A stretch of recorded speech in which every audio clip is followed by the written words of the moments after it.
Xonanda Shohruxxon haqida yomon xabarlar tarqaldi va keng muhokamalarga sabab bo'lmoqda. Shohruxxon shifoxonada yotqizildimi? Tarqalgan video muxlislarni xavotirga solmoqda.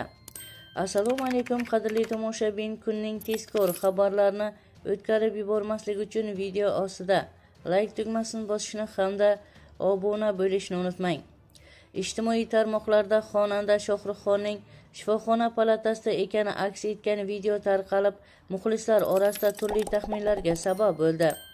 Biroq san'atkorning nima sababdan tibbiyot muassasasiga yotqizilgani haqida hozircha rasmiy yoki ishonchli ma'lumotlar e'lon qilinmadi. Tarqalayotgan turli taxminlar hozircha o'z tasdig'ini topgani yo'q.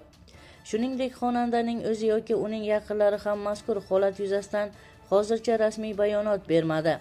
Ijtimoiy tarmoqlarda xonanda Shohruxxon bilan bog'liq video keng muhokama qilinmoqda.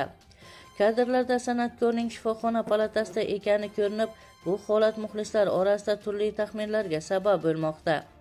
Tarqalgan videoda Shohruxxon shifoxona sharoitida ekani aks etgan.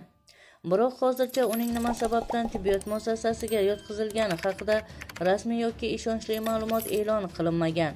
Shu bois ijtimoiy tarmoqlarda tarqalayotgan turli taxminlar hozircha tasdig'ini topmadi.